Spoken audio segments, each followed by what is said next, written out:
There is this quote that goes, "Sometimes you win and sometimes you learn." Let me tell you that this semester, all I've done is learn.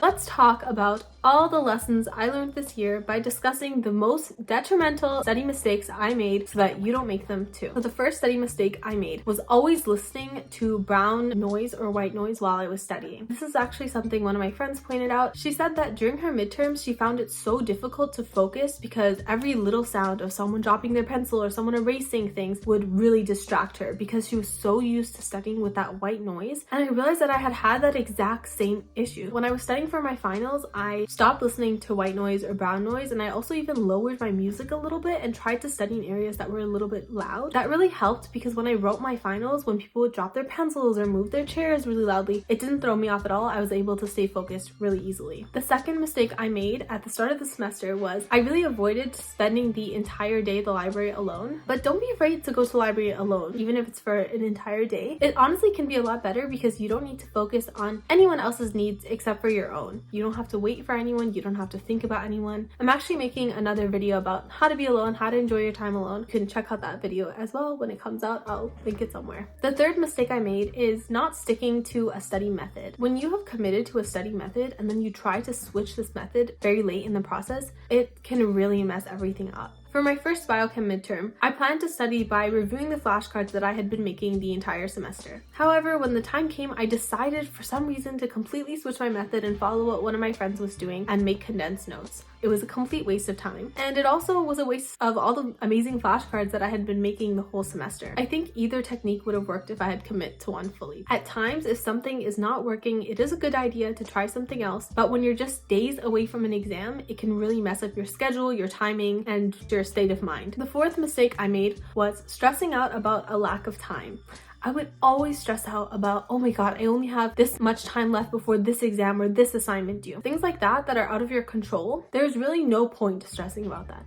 Of course, we have these irrational stresses, but it's important to kind of take a step back and think, I'm freaking out about this, but this is not in my control whatsoever right now. What can I actually control right now? And focus on that instead of freaking out that there's not enough time and then not using that remaining time wisely. The next mistake I made was focusing on only one class at a time. I would only focus on one class for a week, then the next class for a week, then the next class for a week. If you've been studying for just one class for a few days, planning to get to others later, and you're noticing that your focus is completely slipping, it might be a good idea to change subjects for a little bit. This helps a lot with preventing burnout, and it allows you to have a fresh mind when coming back to the first subject. You guys might be like me where you have the mentality of wanting to finish something first before moving on to the next, but in university, when every task is so big and so vast, it's a lot more effective to have multiple fires burning at once. What is the saying? Multiple buns in the oven. I don't know, something like that. Multiple stoves on. It's much more beneficial to have that than to only be focusing on one thing at a time and then let yourself get distracted and really bored of that one thing. The next mistake I made was studying with friends that I haven't seen for a very long time.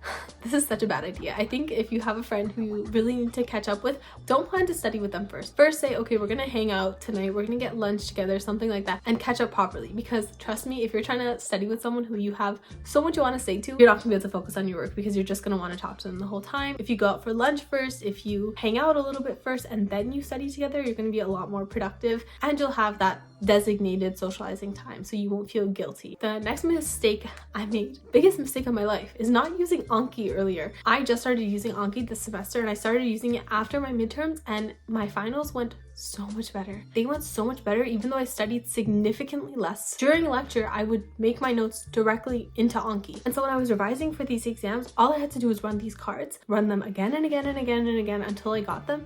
And I wish I started doing it sooner, but I'm excited to start doing it for everything from now on because it's like magic. It feels like magic because it's also enjoyable to run those cards rather than going back to content you've already learned and trying to relearn it again. That's just a waste of time. Another mistake I made was focusing too much on a daily schedule. It's always better to have a list of tasks to do rather than an in-depth hourly breakdown of every moment of every day. Things never take exactly the amount of time that you expect them to, and so it can be very discouraging when you see this plan not coming to fruition. Instead, plan what tasks you want to complete that day and try your best to complete them. Focusing on what to do rather than focusing on when to do it is much more encouraging. The next mistake I made, and I'm pretty sure a lot of people make this mistake, is letting your emotions control you. Here's the thing. Studying should not be an emotional endeavor. In fact, the more robotic you make your studying, the more effective it will be. I see a lot of my own downfall and my peers' downfall come from being too caught up in how I feel about my studying instead of just getting it done. The more you can disconnect your emotions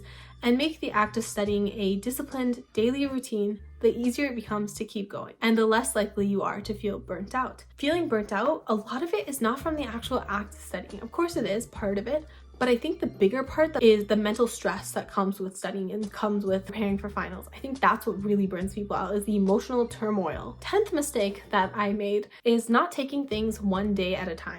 And I know a lot of other people do this, think so much about the future. What am I doing tomorrow? What am I doing this week, next month, once my exams are over? This constant concern for the future makes it very difficult to actually get anything done in the moment. So what I've done to combat this is I will make my schedule once a week. That's it, just once a week. As long as I'm on top of deadlines and continuing to study and get things done every day, there's no point in fixating on what I need to do in the upcoming days. That concludes the 10 mistakes that I made and I learned from this semester. I'm gonna include one more little bonus tip because this really was a huge game changer for me. I recently switched to using handwritten to-do lists because this is one thing my friend would do. She would write all of her to-dos on sticky notes. I never got it because there's Notion, there's Google Calendar, there's Notes, there's GoodNotes. There's so many ways to digitize your to-do list. But I have recently been obsessed with just making my to-do lists by hand. Let me show you why. Is this not the most satisfying thing you have ever seen? Because each time I finish a task, I get to obliterate it.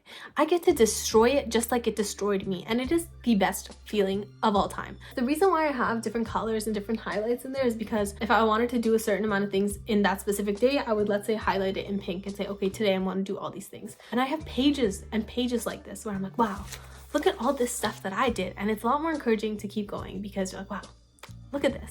I did that. Whereas when it's on Notion or GoodNotes, you don't get to feel it in your hands. You don't get to obliterate it with anger. That is my bonus tip, and that concludes this video. I hope you guys enjoyed this video. If this is your first impression of me, I hope it was a good one. If it was not, please give me another chance to check out one of my other videos. I have quite a few now. See you guys next time. Bye.